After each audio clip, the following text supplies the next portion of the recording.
Hey guys, welcome to Unlimited Health. Let's check out this video call. It's a part 2 of Epic History TV video. Okay, part 2 of this Apollo program that I started reacting to previously. Okay, we found out a lot about the mechanism of the rocket, how they're gonna land on the moon, and the different steps you have to take to get to moon and return back to the Earth.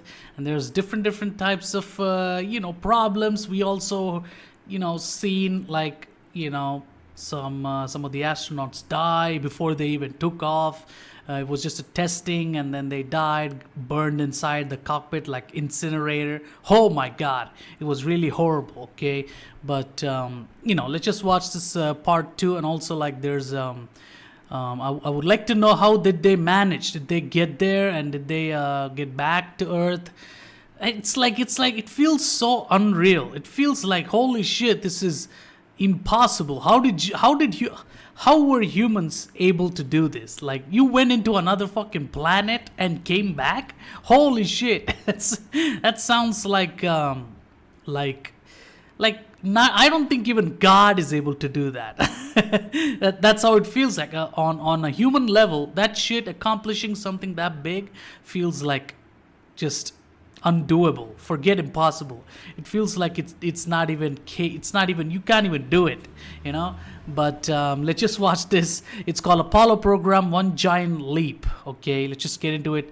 I'm gonna react to a lot of videos, and also I will probably make another Dead Battle reaction mashup, so go check out my reaction mashup channel. Honestly, dude, this reactions and all that, I'm just tired of them, man. I feel like abandoning my channel, I'm just so tired. It's all so much hard work for nothing, I don't get anything doing these reactions, but it just sucks. Okay, but let's just get into this. Apollo program, One Giant Leap. Let's do it. 3, 2, 1, let's go. It's gonna be crazy, motherfucker. Okay, let me enable quality up in here, because it's gonna change itself randomly and it's gonna be annoying. Okay, but let's just go. 3, 2, 1, let's go. The way to the stars is open. Sergei Korolev, Chief Soviet Rocket Engineer, 1961. At the height of the Cold War between the United States and the Soviet Union, cosmonaut Yuri Gagarin became the first man in space. Oh, okay. Just weeks later, the United States launched its first astronaut, Alan Shepard. Wow. Okay, let me enable the subtitles so that you guys can also understand, because I'm going to be pausing and talking, sometimes talking over it, so it's going to be problematic. So let's go. He was welcomed home as a hero. But President John F. Kennedy knew that if the United States was to overtake the Soviet space program, it needed a bolder mission. Okay. I believe that this nation should commit itself to achieving the goal before this decade is out of landing a man on the moon and returning him safely to the Earth. As Kennedy addressed Congress, the United States had just 15 minutes of human spaceflight experience. What no the one knew if a moon I still landing can't was believe even that possible, shit. let alone in just 9 years. It would be an unprecedented engineering and scientific undertaking, marked by heroism and tragedy. The incredible task of landing an astronaut on the moon would be known as the Apollo program. Cool. The Apollo program. Part 2, One Giant Leap. And what did he say? One leap for the mankind and one step forward, something. I forgot. But yeah, it's pretty much the same code, right? The Apollo program had been rocked by the tragic death of Apollo 1 astronauts Gus Grissom, Ed White, and Roger Chaffee. But it had recovered with the brilliant success of Apollo 7, the first crewed test of the Command and Service Module. And in 1968, after 7 years of intense research and development, NASA had flown 3 astronauts 240,000 miles from home and into lunar orbit. Apollo 8 flew within 69 miles of the moon's surface, but crossing that final gap would be the greatest challenge of the Apollo program. Dang. It would require You know what? Once we reached the moon, our aims and our goals should have been even bigger. Like, not just moon. Let's go into another planet and, let's bridge connections between planet to planet. I know that sounds like ridiculously stupid.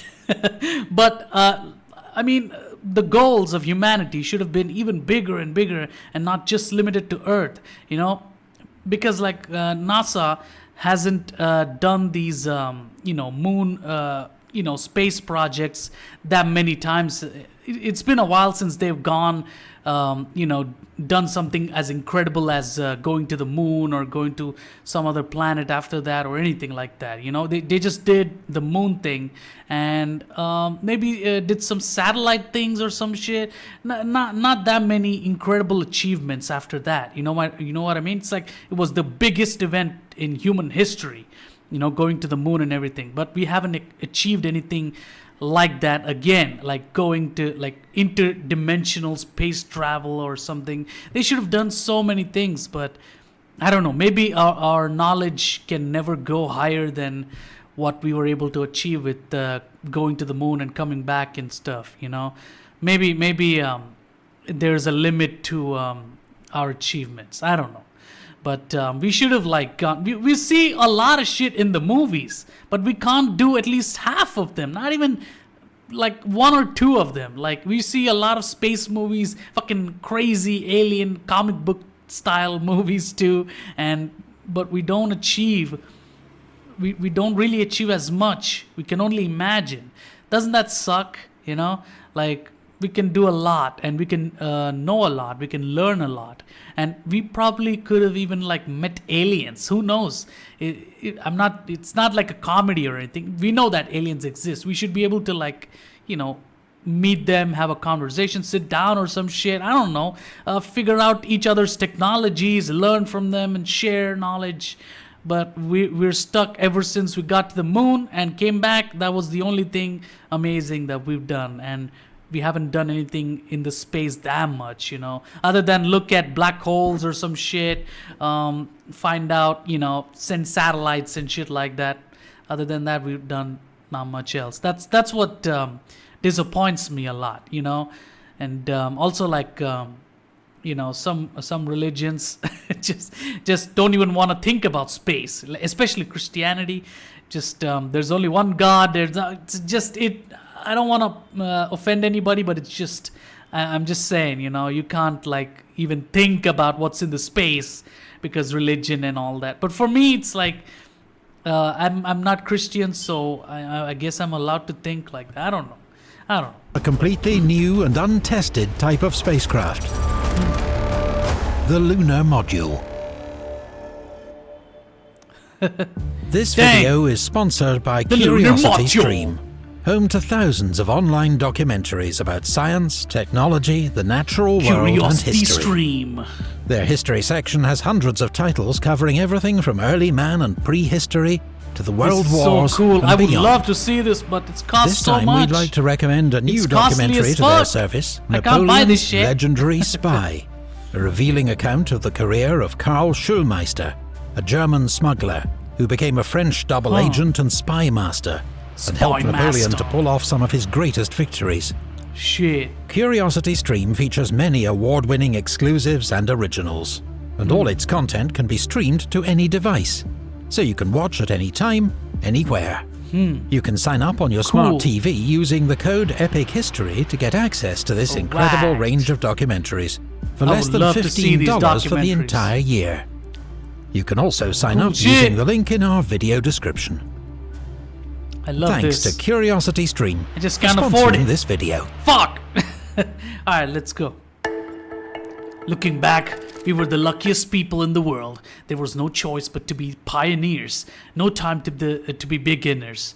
Margaret H. Hamilton, Apollo software engineer.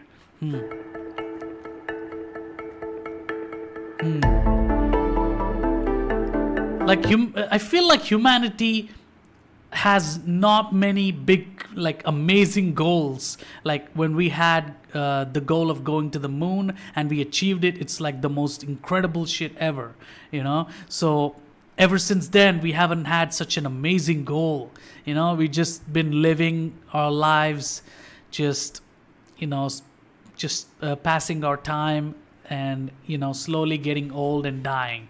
That's how it feels like, you know. We haven't had such a great goal like going to the moon ever since we went to the moon and shit, you know. It just sucks, man.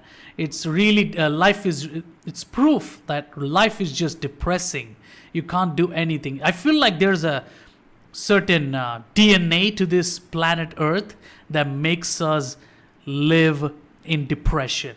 I feel like it forces us into depression and incompetence, you know. No matter, because so many people want to become so successful in many things, and yet people keep failing, you know what I mean. I feel like there's some kind of a force that is making us fail nonstop. Otherwise we would have been like exploring half the galaxy at this point, you know. But I feel like something is there, like a spirituality thing that is stopping us from achieving, because we all have dreams, we all have goals, we all have you know, the will to do it, but we for some reason, circumstances and everything, a lot of things contribute to failing, you know what I mean. It just sucks. In the wake of Apollo 8's daring journey to the moon, Apollo 9 received much less public attention. The mission wasn't even going to leave Earth orbit. But within the astronaut corps, the first crewed flight of the lunar module was seen as an even more exciting challenge. Okay. The mission's commander, Jim McDivitt, had actually turned down the chance to fly to the moon on Apollo 8, choosing Apollo 9 instead. Why, he like saw many something Apollo terrible? astronauts, he was a former test pilot, and this was a chance to test a brand new flying machine. Also, like, I've heard that some of the astronauts probably saw something on the moon, something creepy or some shit, and ever since then, NASA hasn't. There's like some conspiracy theories, weird theories about, you know, NASA not doing many moon projects, Apollo projects, and other types of projects because they're afraid of some you know, some kind of a like alien or some shit, like the aliens, something weird is happening on the moon. And also, like, I've seen another documentary where they were pointing out unusual structures on moon, and these structures look like pipes, fucking factories, weird, just the weird formations on moon. It don't make any sense, because it's like some structures look like fucking donuts with circles. It's looking so weird, man. Looks like another structure looked like a spring. It's weird, man. And also, like, some photos exist of like the infamous photo of Mars, where there's a photo of this weird alien-looking creature, you know, with you know, green structure with a fat belly or some shit like that, and another in the moon, on the corner of you know, on the edge of a moon, there's like a bright light coming out that should it's almost like, and the scientists are saying that shit should not even be possible, but apparently there's a light. It's almost like somebody's holding a big ass searchlight, like Batman signal or some shit. I don't know, man. There's some weird conspiracy theories. It's ridiculous. Some of them make you laugh a lot, and some of them make you think really hard. Like, you go into a rabbit hole with that shit, you know? Just saying. Maybe that's why we haven't done that much. Maybe NASA is afraid. I don't know, man. It's maybe I'm buying into the conspiracy theories, but whatever. Let's go. 1, 0, liftoff. We have liftoff at 11 a.m. Eastern Standard Time. Before the test flight of the lunar module could begin, the crew had a challenging docking maneuver to perform. The lunar module was folded inside the upper stage of the Saturn V rocket and needed to be extracted using the command and service module. Dang! Roger, Houston, we're about 25 feet now on the closing point. Okay, wow. That's fucking complicated. Good show. That's almost impossible. How are you gonna do that? Leaving Command Module Pilot Dave Scott to fly the CSM, McDivitt and Lunar Module Pilot Rusty Schweikert climbed aboard and undocked. The Lunar Module was the first true spaceship designed Dang. only to fly in the vacuum of space.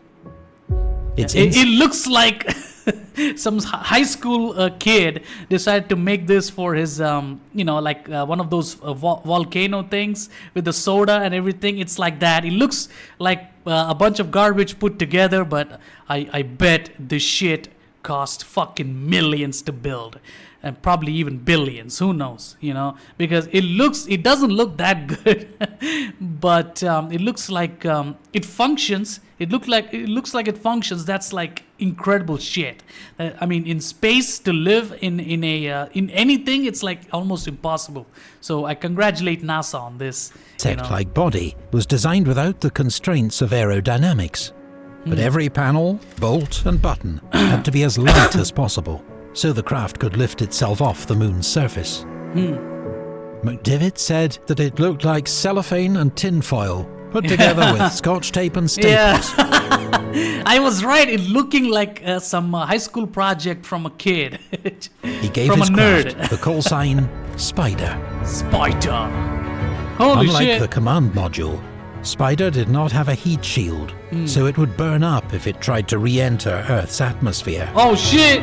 So, if the astronauts couldn't redock with the command module after their test flight, they would have no way of returning home. Oh shit. But That's Spider's dangerous. test flight went perfectly. Okay. McDivitt and Schweikert flew the lunar module over 100 miles from the command module. Dang, son. They tested the ascent and descent engines and returned for a safe rendezvous. The lunar module was ready to fly to the moon.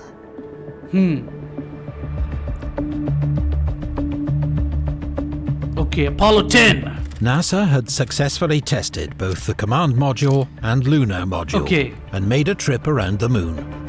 Many hoped the next mission would attempt the first moon landing. But NASA needed more experience in communications and tracking two separate spacecraft in lunar orbit, plus the challenges of rendezvous and docking in the moon's weaker gravity. And there was another critical unknown. In 1968, NASA scientists discovered that the moon has a highly uneven gravitational field. Oh shit! This is caused by huge lumps of high-density material in its crust, known as mass concentrations, or mascons, which could exert an uneven pull on a spacecraft and throw it off course. Holy shit! Before it was safe to attempt a landing, NASA would need to learn more about the mascons by examining their effect on another Apollo flight. Really? Apollo 10 would be a dress rehearsal. That sounds like that's just not good, man. That sounds like a danger waiting to happen. We don't know shit, and we're going into another planet. We can't even enter it properly, and just circulating that shit is already a problem for us because it has some mascons or some shit, crazy gravitational pull or something like that. That's insane, man. I don't know. That's crazy. How did they even manage to do this? For the first landing attempt, flying every part of the mission except for the final descent to the surface. Yeah. The Apollo... So we're gonna have to mold a different type of craft so that it doesn't get pulled in or something? I don't know. 10 crew was Commander Tom Stafford, Command Module Pilot John Young, and Lunar Module Pilot Gene Cernan. Okay. All three men were veterans of the Gemini program, and with 5 missions between them, they were the most experienced crew ever sent into space. Stafford and Cernan flew the lunar module to within 9 miles of the moon's surface. Their successful flight proved every phase of the mission, except for the final descent. Now, everything was in place. It was time to attempt the landing. Okay. So, something about looking at moon from a telescope, like a normal telescope, trying to examine moon, something gives a really creepy feeling. It's creepy to look at. Moon looks so creepy. Don't you think? It looks like fucking something that was like a super villain came in and fucking destroyed the whole planet and left, and it's living in ruins. It's all dark and shit, you know. That's how moon looks like. It's so fucking creepy looking. But whatever, man. It's creepy. First landing. Apollo 11 would be commanded by Neil Armstrong, a brilliant engineer and test pilot.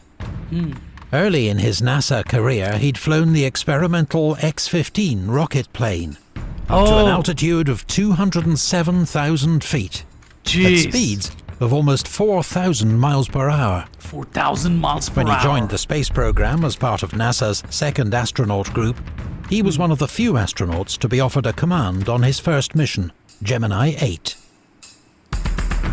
Gemini 8 achieved the first docking of 2 spacecraft in orbit. Dang. But the mission almost ended in disaster when a faulty maneuvering thruster caused the Gemini capsule to spin wildly. Oh shit! Armstrong's calm and swift piloting brought the spacecraft under control. Holy Although the shit! mission was cut short, he'd proved his almost superhuman ability to remain calm under pressure. My God, that dude must be the most calmest dude ever. Like, you know, when it's almost like when terrorists start fighting in World War I in the middle of the battle and shit. You know, he's calm as fuck in there. Oh my God, that must be a lot of like pressure. That's insane. Joining him as lunar module pilot was Buzz Aldrin. A graduate of MIT, Aldrin wrote his doctoral thesis on piloting techniques for orbital rendezvous and had an extraordinary understanding of orbital mechanics. Cool.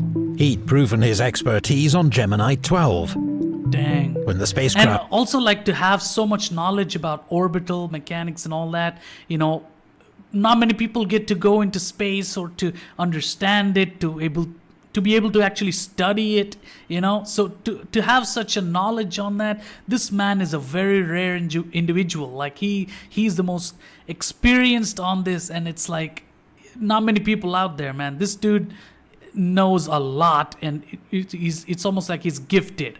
Holy shit. After rendezvous radar malfunctioned, he was able to compute the orbital maneuvers himself and guide the capsule to a successful docking with an unmanned target rocket. Okay.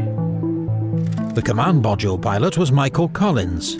He would remain aboard the command module whilst Armstrong and Aldrin descended to the moon. He had no regrets about his assignment, telling reporters that he was going 99.9% of the way there, and that was fine with him. Okay. But years Wow. later, he would recount his greatest fear. Whoa. That Armstrong and Aldrin would be stranded on the surface, leaving him to travel back to Earth alone. Holy shit. That's creepy.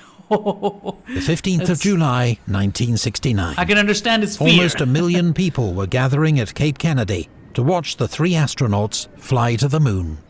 Okay, so many people. But not everyone was there to celebrate. Really?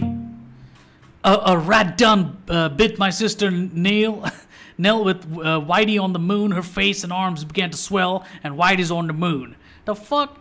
Jill Scott here on 1970. What the fuck? I don't even understand this.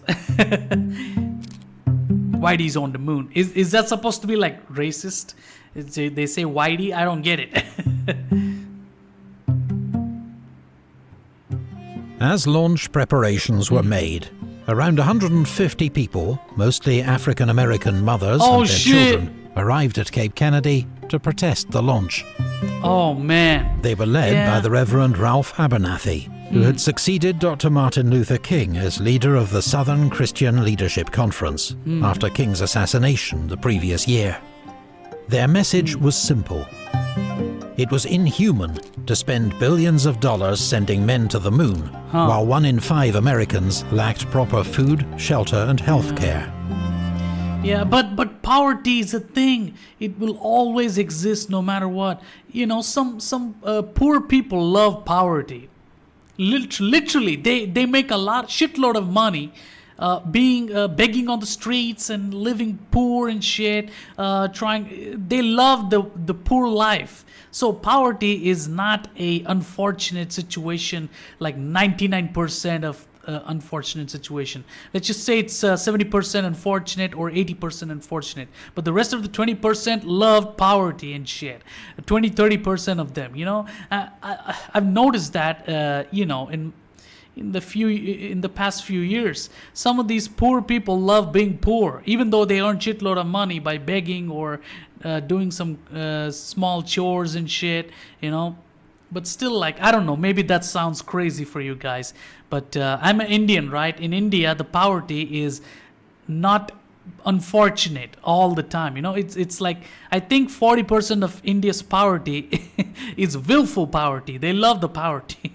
They love the being poor, and they earn money that way, and they even raise children and all that shit. They live in slums and shit. You know what I mean? It just it's crazy. Okay, so and also like this anti.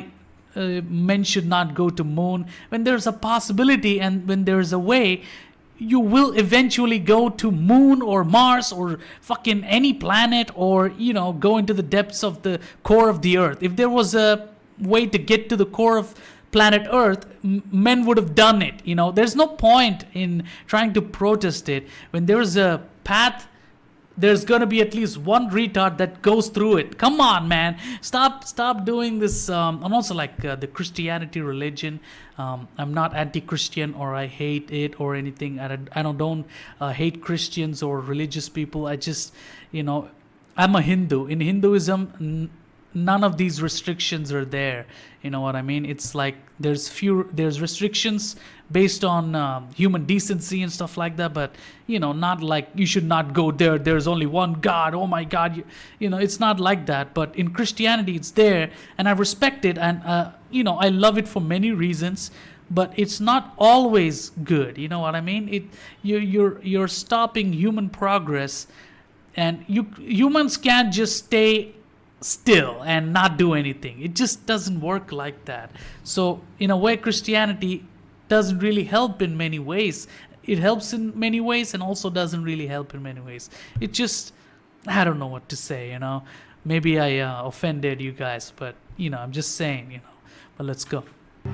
NASA Administrator Thomas Paine met with the protesters the evening before the launch. He told Abernathy that if we could solve the problems of poverty by not pushing the button to launch men to the moon tomorrow, then we would not push that button. Their terse meeting resolved nothing, but it ended with a handshake and a promise by Abernathy that he would pray for the safe flight of the astronauts. Yeah, that's good. Yeah, praying for the astronauts to go and come back safe, that's fantastic. That's what we need to be doing.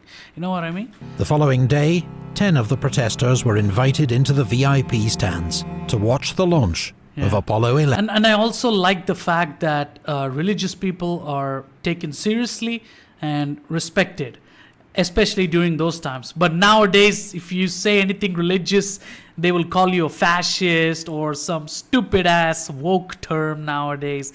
Just so stupid. Back then they had some respect. People were religious, like most of them. And it was like they actually had standards. Nowadays it's like whatever, just fuck anybody, do anything, kill anybody, grab a gun, shoot, do drug dealings and all that. It's just so crazy nowadays. Degeneracy through the roof, man. It's insane. 11. Whatever. Okay. All right, they're getting ready. Let's go, bitch. Motherfucker. 10, 9, ignition sequence start. 6, 5, 4, 3, 2, 1, 0. Go, bitch! Yeah! Liftoff. We have a liftoff. 32 minutes Liftoff! past the hour. Yeah! Liftoff on Apollo 11. Woo! Bitch. 4 days later, on the 20th of July, Armstrong and Aldrin climbed into their lunar module, Dang. call sign Eagle, and began their descent to the lunar surface. It still looks like a high school Years of hard project. work and training had led to this moment. Yes. The descent to the lunar surface would test their skills to the very limit. Back on Earth, in Houston, Texas, the staff of Mission Control watched as Eagle passed behind the moon for a final time. They monitored every system in both spacecraft and guided the astronauts through the complex flight plan. And the success of the mission was about to rest on the shoulders of 26-year-old guidance officer Steve Bales. He's only 26 years old? That dude is a kid. What the fuck? Shit. The master alarm sounded in the lunar module cockpit. Eagle's guidance computer was trying to tell the astronauts that something was wrong. Oh, Its man. simple display showed the numbers 1202. But neither Armstrong or Aldrin knew what this meant. What the fuck? You cannot be confused in this. Like, come on. Flight director Gene Shit. Kranz was seconds away from calling an abort. Oh. He turned to Bales for answers. Come on, don't click abort for 1202 everything. meant the guidance computer was overloaded. It had too many tasks to complete in its computing cycle Oh, and was shit. dropping some in order to continue functioning. Computers suck Without back a then. working guidance computer, the astronauts would have to abort. Oh, God. But the alarm wasn't sounding continuously. This meant that most computational cycles were being completed properly. Bales Okay. decided that as long as the problem was only intermittent, the landing could continue. Holy shit. And this is the point where it's all confusing because you're so close to accomplishing the mission and at the same time you're not sure because the computer is fucked up. And back then all computers were fucked up. We don't even had computers in our houses back then. You know, it's just ridiculous. Not even like internet or anything. To accomplish that in those times like this in like, oh my God, that's an incredible achievement. Holy shit. We're going that flight. If it doesn't reoccur, we'll be go. Okay. But then, another problem. The lunar module was approaching the surface too fast Oh, and God. had overshot its intended landing site. Oh! Now the computer was guiding them towards a massive football my stadium-sized God. crater Holy surrounded by a shit. field of car-sized boulders. Oh! With the lunar module almost the out of fuck? fuel, Armstrong took manual control. Come on, Armstrong! Mission control Neil could Armstrong. only watch. The landing rested on Armstrong's piloting skills. Come on, man, you can do it! Lights Fuck! on. 4 forward, drift into the right a little. Badass Neil Armstrong. We need that motherfucker. We need this dude. Contact light. Tranquility Base. Oh my God, be careful. Be careful, man. Eagle has landed. Holy shit. Woo! As around 600 million Yes! people watched from Earth, Armstrong took his first steps on the lunar surface. Woo! One small step for man. Yeah, the famous quote. One Giant leap for mankind. Oh my God, that The gave me precisely chills. choreographed Holy moonwalk shit! had taken 2 years to plan. For 2 hours and 40 minutes, Armstrong and Aldrin gathered rock samples, set up scientific experiments, Dang. and took photographs. Holy shit. Man.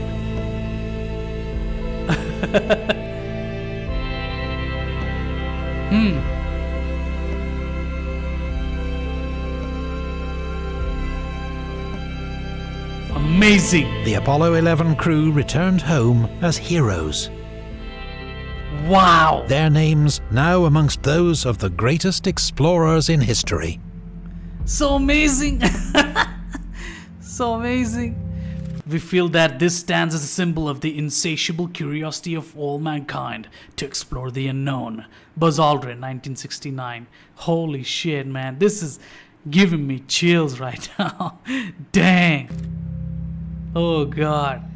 Yeah, I mean, like, the whole mankind was looking forward to going to the moon because that's the closest planet to us, and it's like we can see that every fucking night. I can't help but have this deep desire to go there.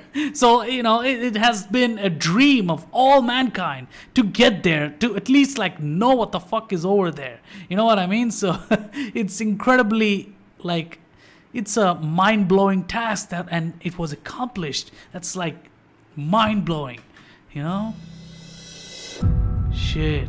Now that President Kennedy's goal had been accomplished, was there any point in returning to the moon? Huh. What was left for the Apollo program to achieve? Yeah. The new mission would be science. Yeah. The moon's origins remained a mystery. Yeah. Now we're gonna have to like calculate, to try to understand all the science behind it, how things work, and several different things. It's we can't like go different planets or anything like that, but we were able to get to moon. Now we should be able to study the planet and do a lot of things. So science is the next big project, next big mission, and what we learn from it, and all the new generation of kids need to know about this. It's like proper progression for humanity. Fantastic. I love this. Where did it come from? Could Its scarred surface tell the story of the early solar system? Why does moon look the way it looks? We need to know that shit. And also, like, we still really don't know why, a lot of things. You know what I mean? And in turn, help us understand the origins of our own world. Yes! We live in this shit for so many decades, centuries, and we don't know our own planet.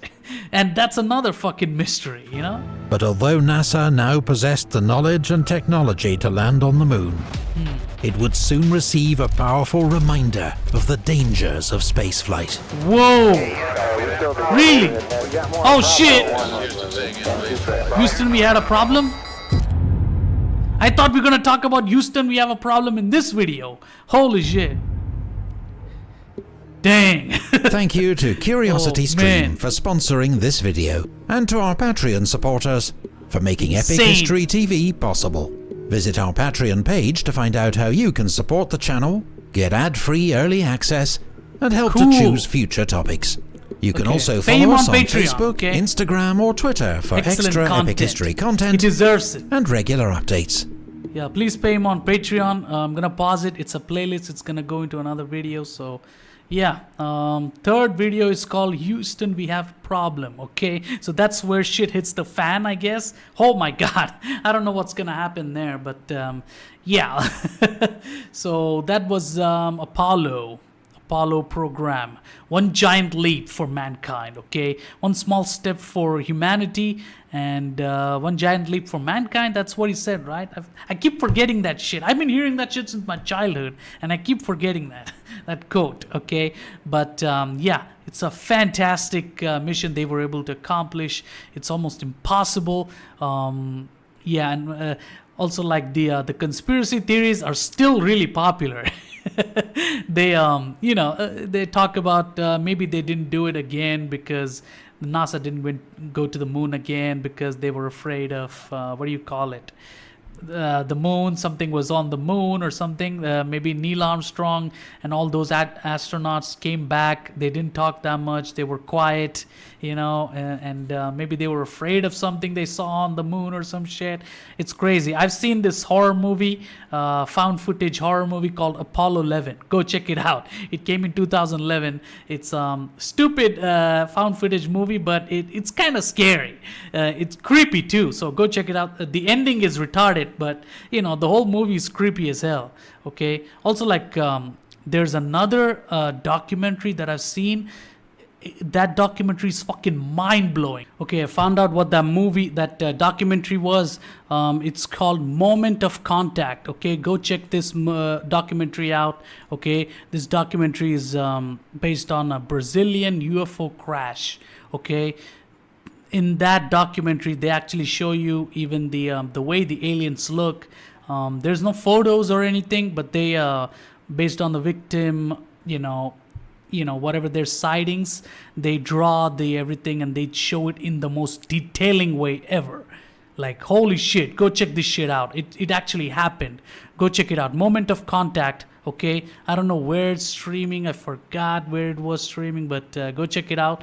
And also, the other movie called Apollo 18, not Apollo 11. I thought it was Apollo 11, no, but it's Apollo 18. It's a found footage horror movie. It's kind of stupid, but it's creepy. Go check it out. It's really good, okay? Especially this Moment of Contact. Go check it out. It shows you aliens and whatnot. So it's real, like a real incident, okay? But yeah, that's it for this reaction.